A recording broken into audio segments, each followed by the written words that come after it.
ನಮ್ಮ ಹಿಂದೂ ಸಂಪ್ರದಾಯದಲ್ಲಿ ನಾವು ಪ್ರತಿದಿನ ದೇವರಿಗೆ ಪೂಜೆ ಮಾಡ್ತೀವಿ. ನಾವು ದೇವರನ್ನು ಪೂಜೆ ಮಾಡುವಂಥ ಸಂದರ್ಭದಲ್ಲಿ ನಾವು ನೈವೇದ್ಯವನ್ನು ಕೂಡ ದೇವರಿಗೆ ಅರ್ಪಿಸ್ತೀವಿ. ದೇವಸ್ಥಾನದಲ್ಲಿ ಪೂಜೆ ಮಾಡ್ಬೋದು ಅಥವಾ ಮನೆಯಲ್ಲಿ ಪೂಜೆ ಮಾಡ್ಬೋದು. ಯಾವುದೇ ಸಂದರ್ಭದಲ್ಲೂ ಕೂಡ ನಾವು ದೇವರಿಗೆ ಆಹಾರವನ್ನು ನೈವೇದ್ಯದ ರೂಪದಲ್ಲಿ ಅರ್ಪಿಸ್ತೀವಿ. ದೇವರನ್ನು ಪೂಜಿಸುವಂಥ ಸಂದರ್ಭದಲ್ಲಿ ಹೇಗೆ ನಾವು ನಿಯಮಬದ್ಧವಾಗಿ ಪೂಜಿಸ್ತೀವಿ, ಹಾಗೆ ನೈವೇದ್ಯವನ್ನು ಅರ್ಪಿಸುವಾಗಲೂ ಕೂಡ ನಾವು ಕೆಲವೊಂದು ನಿಯಮಗಳನ್ನ ತೆಗೆದುಕೊಳ್ತೀವಿ. ಶಾಸ್ತ್ರೋಕ್ತವಾಗಿ ನೈವೇದ್ಯವನ್ನು ಅರ್ಪಿಸಿದಾಗ ಮಾತ್ರ ದೇವರು ಆ ನೈವೇದ್ಯವನ್ನು ಸ್ವೀಕರಿಸ್ತಾನೆ ಅನ್ನೋ ನಂಬಿಕೆ ಇದೆ. ಕೆಲವೊಂದು ಮನೆಗಳಲ್ಲಿ ಪ್ರತಿನಿತ್ಯ ದೇವರಿಗೆ ಏನಾದರೂ ಒಂದು ನೈವೇದ್ಯವನ್ನು ಇಡ್ತಾರೆ. ಇನ್ನು ಕೆಲವೊಂದು ಮನೆಗಳಲ್ಲಿ ವಿಶೇಷ ಪೂಜೆ ಪುನಸ್ಕಾರಗಳ ಸಮಯದಲ್ಲಿ ಮಾತ್ರ, ಅಂದರೆ ಹಬ್ಬ ಹರಿದಿನಗಳು, ವಾರಗಳು ಅನ್ನೋಂಥ ಸಂದರ್ಭದಲ್ಲಿ ಕೂಡ ನೈವೇದ್ಯವನ್ನು ಅರ್ಪಿಸ್ತಾರೆ. ನೈವೇದ್ಯವನ್ನು ಅರ್ಪಿಸೋದು, ಕೆಲವೊಬ್ಬರು ಆಹಾರದ ನೈವೇದ್ಯವನ್ನು ಅರ್ಪಿಸಿದ್ರೆ, ಕೆಲವರು ಹಣ್ಣಿನ ನೈವೇದ್ಯವನ್ನು ಅರ್ಪಿಸ್ತಾರೆ, ಕೆಲವೊಬ್ಬರು ಡ್ರೈ ಫ್ರೂಟ್ಸ್ ಅಂದರೆ ದ್ರಾಕ್ಷಿ, ಬಾದಾಮಿ ಆ ಥರದ ನೈವೇದ್ಯಗಳು, ಹಾಲು, ಸಕ್ಕರೆ ಈ ಥರದ ನೈವೇದ್ಯಗಳನ್ನ ಅರ್ಪಿಸ್ತಾರೆ. ಅದು ಅವರವರಿಗೆ ಇಷ್ಟವಾದದ್ದು.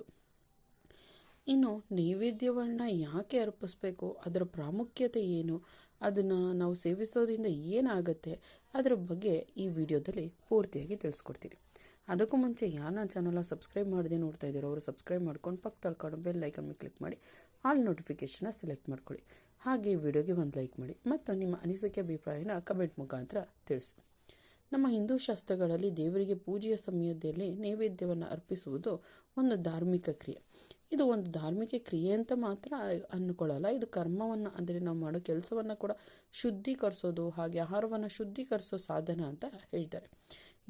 ದೇವರಿಗೆ ಆಹಾರವನ್ನು ನೈವೇದ್ಯವಾಗಿ ಅರ್ಪಿಸ್ಬಿಟ್ಟು ಆಮೇಲೆ ಅದನ್ನು ಸೇವಿಸೋದ್ರಿಂದ ಆಹಾರದಲ್ಲಿರುವಂಥ ದೋಷಗಳೆಲ್ಲ ನಿವಾರಣೆ ಆಗುತ್ತೆ ಅನ್ನೋ ಒಂದು ನಂಬಿಕೆ ಇದೆ. ದೇವರಿಗೆ ನೈವೇದ್ಯವನ್ನು ಅರ್ಪಿಸಿದ ನಂತರ ಅದು ಪ್ರಸಾದದಷ್ಟೇ ಶ್ರೇಷ್ಠತೆಯನ್ನು ಪಡೆದುಕೊಳ್ಳುತ್ತೆ. ಅಂದರೆ ನಾವು ದೇವಸ್ಥಾನದಲ್ಲಿ ಕೊಡುವಂಥ ಪ್ರಸಾದಕ್ಕೆ ಎಷ್ಟು ಮಹತ್ವವನ್ನು ಕೊಡ್ತೀವೋ ಅಷ್ಟೇ ಮಹತ್ವ ಈ ಮನೆಯಲ್ಲಿ ದೇವರಿಗೆ ಅರ್ಪಿಸಿ ಸೇವಿಸುವಂಥ ನೈವೇದ್ಯಕ್ಕೂ ಕೂಡ ಇರುತ್ತೆ. ಇದು ವ್ಯಕ್ತಿಯ ದೇಹವನ್ನು ಮಾತ್ರವಲ್ಲದೆ ಮನಸ್ಸು ಮತ್ತು ಆತ್ಮವನ್ನು ಕೂಡ ಶುದ್ಧೀಕರಿಸುವಂಥ ಪ್ರಕ್ರಿಯೆಯಾಗಿರುತ್ತೆ.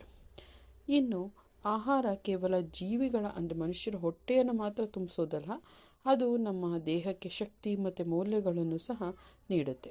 ದೇವರಿಗೆ ನಾವು ತಯಾರಿಸಿದ ಆಹಾರವನ್ನು ನೈವೇದ್ಯವಾಗಿ ಅರ್ಪಿಸದೆ ಸೇವಿಸೋದ್ರಿಂದ ಆ ಆಹಾರದಲ್ಲಿರುವ ನೆಗೆಟಿವ್ ಎನರ್ಜಿ, ಅಂದರೆ ನಕಾರಾತ್ಮಕ ಶಕ್ತಿಯು ಹಾಗೆ ಉಳ್ಕೊಳ್ಳುತ್ತೆ. ಅಂದರೆ ಕೆಲವೊಬ್ಬರು ಅಡುಗೆ ಮಾಡಬೇಕಾದ್ರೆ ಬೈದಿರ್ತಾರೆ, ಅದೆಲ್ಲ ಹೋಗಿ ಕೂತ್ಕೊಳ್ಳುತ್ತೆ ಅನ್ನೋ ನಂಬಿಕೆ ನಮ್ಮ ಹಿಂದೂ ಸಂಪ್ರದಾಯದಲ್ಲಿದೆ.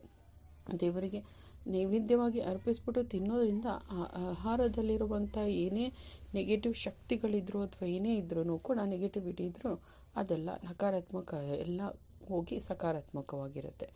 ಅಂದರೆ ನಾವು ದೇವಸ್ಥಾನದಲ್ಲಿ ಪ್ರಸಾದ ತಿಂದಾಗ ನಮ್ಮ ಮನಸ್ಸು, ಆತ್ಮ ಶುದ್ಧಿಯಾಗಿರುತ್ತೋ, ಒಂದು ಪಾಸಿಟಿವ್ ವೈಬ್ಸ್ ಇರುತ್ತೋ ಆ ರೀತಿ ಇರುತ್ತೆ. ಅದಷ್ಟೇ ಅಲ್ಲದೆ ನಮ್ಮ ಜೀವನದಲ್ಲಿ ಸಂತೋಷ ಸಮೃದ್ಧಿ ಕೂಡ ಸಿಗುತ್ತೆ ಅನ್ನೋ ನಂಬಿಕೆ ಇದೆ. ಇನ್ನು ದೇವರಿಗೆ ನೈವೇದ್ಯವನ್ನು ನೀಡುವುದಕ್ಕಾಗಿ ತಯಾರಿಸೋದು, ದೇವರಿಗೆ ಅರ್ಪಿಸೋದು ವ್ಯಕ್ತಿಯಲ್ಲಿ ತ್ಯಾಗ, ದಾನ ಮತ್ತು ಸಮರ್ಪಣೆಯ ಭಾವನೆಯನ್ನು ಕೂಡ ಸೂಚುತ್ತೆ. ಇದು ನಾವೊಂದು ಉದಾಹರಣೆ ಏನಪ್ಪ ಅಂದರೆ, ನಾವು ಯಾವುದಾದ್ರೂ ಒಂದು ವಸ್ತುವನ್ನು ಅಥವಾ ಆಹಾರವನ್ನು ನೈವೇದ್ಯವಾಗಿ ಇಟ್ಟರೆ, ಅಥವಾ ಗಣೇಶನಿಗೆ ಮೋದಕವನ್ನು ಮಾಡಿರ್ತೀವಿ ಅಂದ್ಕೊಳ್ಳಿ, ಮಾಡಬೇಕಾದ್ರೆ ನಾವು ಶುದ್ಧ ಮನಸ್ಸಿಂದ ದೇವರಿಗೆ ಅಂತ ಅಂದ್ಕೊಂಡು ನೀಟಾಗಿ ಅಚ್ಚುಕಟ್ಟಾಗಿ ಮಾಡ್ತೀವಿ. ನಂತರ ಅದನ್ನು ಮೋದಕವನ್ನು ನೈವೇದ್ಯವಾಗಿ ಇಟ್ಟು ಪೂಜೆಯ ನಂತರ ಅದನ್ನು ಸ್ವೀಕರಿಸ್ಬೇಕಾದ್ರೆ ನಾವು ಒಬ್ಬರೇ ಅದನ್ನು ಸ್ವೀಕರಿಸಲ್ಲ. ಅದೇನೇ ಮನೆಯಲ್ಲೇ ಮಾಡಿದಾಗ ನಮಗೆ ಅಂತ ಮಾಡ್ಕೊಂಡಾಗ ನಾವು ಅದನ್ನು ಒಂದನ್ನೇ ನಾವು ಒಬ್ಬರೇ ಭಕ್ಷಿಸ್ಕೋತೀವಿ. ಆದರೆ ಪ್ರಸಾದ ಅಂದಾಗ ಅದು ಒಂದೇ ಇದ್ರೂ ಅಲ್ಲಿ 10 ಜನ ಇದ್ದರೂ 10 ಜನಕ್ಕೆ ಒಂದು ಚೂರೇ ಕೊಟ್ಟು ಅದನ್ನು ತಿನ್ನುವಂಥ ಮನಸ್ಸು ನಮಗೆ ಬಂದಿರುತ್ತೆ. ಅಂದರೆ ಅದು ಎಲ್ಲರ ಜೊತೆ, ಫ್ರೆಂಡ್ಸ್ ಆಗಿರ್ಬೋದು, ಮನೆಯವರಾಗಿರ್ಬೋದು, ಅಥವಾ ಹೊರಗಡೆಯವರಾಗಿರ್ಬೋದು, ಯಾರೇ ಸಿಕ್ಕಿದ್ರು ಆ ಟೈಮಲ್ಲಿ ಅದನ್ನು ಹಂಚ್ಕೊಂಡು ತಿನ್ನುವಂಥ ಒಂದು ಮನಸ್ಸಿಗೆ ಬರುತ್ತೆ. ಅದನ್ನೇ ತ್ಯಾಗ ಮತ್ತು ಅವರು ಕೊಡುವಂಥದ್ದು ಸೇವೆ ಮತ್ತು ಸಮಾಜದ ಬಗ್ಗೆ ಜವಾಬ್ದಾರಿಯನ್ನು ಹುಟ್ಟುಕುವಂಥ ಒಂದು ಪ್ರಕ್ರಿಯೆ ಅಂತ ಹೇಳಲಾಗುತ್ತೆ. ಇದನ್ನೇ ನಾವು ನಿಜವಾದ ಭಕ್ತಿ ಅಂತ ಕೂಡ ನಮ್ಮ ಹಿಂದೂ ಧರ್ಮದಲ್ಲಿ ಹೇಳ್ತಾರೆ. ಇನ್ನು ಇದರಿಂದ ಒಂದು ಅರ್ಥ ಏನಪ್ಪ ಅಂದರೆ, ನಾನು ಮತ್ತು ನನ್ನದು ಎನ್ನುವ ಭಾವನೆ ಇದರಲ್ಲಿ ನಾಶ ಆಗುತ್ತೆ. ನಾನು, ನನ್ನದು, ನಾನೇ ಹೆಚ್ಚು ಅನ್ನೋದೆಲ್ಲ ಈ ಅಹಂಕಾರದ ರೂಪವಾಗಿರೋದ್ರಿಂದ ಆ ಗುಣಗಳನ್ನ ನಾಶ ಮಾಡುವ ಶಕ್ತಿ ನೈವೇದ್ಯಕ್ಕೆ ಇದೆ ಅಂತ ಹೇಳ್ತಾರೆ.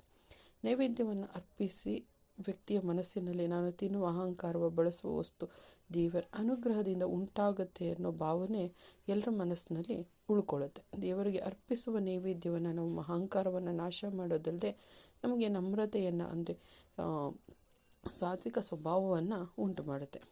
ಇನ್ನು ನಮ್ಮ ಹಿಂದೂ ಶಾಸ್ತ್ರದಲ್ಲಿ ಉಲ್ಲೇಖಿಸಿರೋ ಪ್ರಕಾರ ದೇವರಿಗೆ ಅರ್ಪಿಸಿದ ಆಹಾರ ಮಾತ್ರ ಸೇವನೆಗೆ ಅರ್ಹ ಅಂತ ಹೇಳ್ತಾರೆ. ಇನ್ನು ಅದಕ್ಕೆ ಇರೋ ವಿಶಿಷ್ಟ ಪ್ರಾಮುಖ್ಯತೆಯನ್ನು ಅದು ಪಡ್ಕೊಂಡಿರುತ್ತೆ. ಇನ್ನು ಸಾತ್ವಿಕ ಗುಣಗಳನ್ನು ಕೂಡ ಅದು ಹೊಂದಿರುತ್ತೆ. ಅದು ಆರೋಗ್ಯದಲ್ಲಿ ನಮಗೆ ಆರೋಗ್ಯವನ್ನು ಕೂಡ ಸುಧಾರಣೆಯನ್ನು ತರುತ್ತೆ. ಜೊತೆಗೆ ಮಾನಸಿಕ ಶಾಂತಿಯನ್ನು ತಂದು ಸಕಾರಾತ್ಮಕ ಶಕ್ತಿಯನ್ನು ಹೆಚ್ಚುವಂತೆ ಮಾಡುತ್ತೆ. ಇದಿಷ್ಟು ನಾವು ಪ್ರತಿನಿತ್ಯ ದೇವರಿಗೆ ನೈವೇದ್ಯವಾಗಿ ಇಡುವಂಥದ್ದು. ಏನಕ್ಕೆ ನೈವೇದ್ಯವಾಗಿ ಇಡಬೇಕು ಮತ್ತು ಅದರಲ್ಲಿರುವ ಶಕ್ತಿಯನ್ನು ಈ ವಿಡಿಯೋದಲ್ಲಿ ತಿಳಿಸ್ಕೊಟ್ಟಿದ್ದೀನಿ.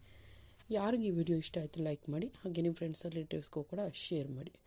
ಹಾಗೆ ನನ್ನ ಚಾನಲ್ನ ಇನ್ನು ಯಾರು ಸಬ್ಸ್ಕ್ರೈಬ್ ಮಾಡದೆ ನೋಡ್ತೀರೋ ಅವ್ರು ಸಬ್ಸ್ಕ್ರೈಬ್ ಮಾಡ್ಕೊಂಡು ಪಕ್ಕದಲ್ಲಿ ಕಾಣೋ ಬೆಲ್ ಐಕನ್ ಮೇಲೆ ಕ್ಲಿಕ್ ಮಾಡಿ ಆಲ್ ನೋಟಿಫಿಕೇಷನ್ನ ಸೆಲೆಕ್ಟ್ ಮಾಡ್ಕೊಳ್ಳಿ. ಕೇಳಿದ್ದಕ್ಕಾಗಿ ಧನ್ಯವಾದಗಳು. ಮುಂದಿನ ವಿಡಿಯೋದಲ್ಲಿ ಸಿಗೋಣ.